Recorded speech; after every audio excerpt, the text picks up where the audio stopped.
Hello সবাইকে, আশা করি তোমরা সবাই খুব ভালো আছো। আর আজ আমি অনেক দিন পর একটা লং ভিডিও শেয়ার করছি। তো এই ভিডিওটা হলো সেই দিনে যেদিন আমার দাদা ভাইয়ের বিয়ের ডেটটা ফাইনালি ফিক্সড হলো, আর সাথে আশীর্বাদের ডেটটাও ফিক্সড হলো। তো সন্ধে ঠিক বলবো না, দুপুর দিকে এই বাড়িতে চলে এসেছিলাম। আর এই দেখো আরেকজনকে কী কাণ্ডটাই না শুরু করেছে।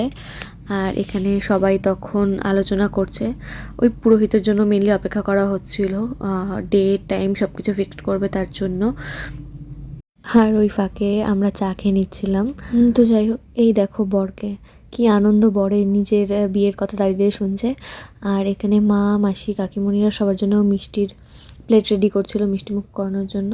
আর কি আনন্দ এদের দেখো, হাতে মিষ্টি নিয়ে নিয়ে দেখাচ্ছে।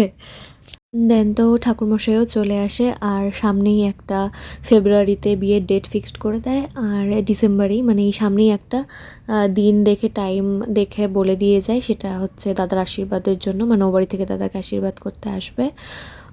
আর কি তারপর তো আমরাও চা মিষ্টি খেয়ে এই বাড়িতে চলে আসি, কারণ আজকে টুকলুর জন্মদিন, তাই ওর বার্থডেও সেলিব্রেট করব, এই কারণে তাড়াতাড়ি চলে আসি বাড়ি থেকে। তো দেখা হচ্ছে নেক্সট কোনো ভিডিওতে। এই ভিডিওটা আজকে আমি এখানেই শেষ করব।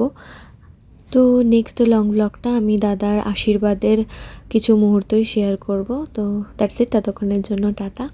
আর আজকে ডিনারে ছিল ধোসা, টুকলো আমাদের ধোসা খাইয়েছে। না না, সেরকম কোনো ব্যাপার না, ওর জন্মদিন উপলক্ষে আমরা খেয়েছি।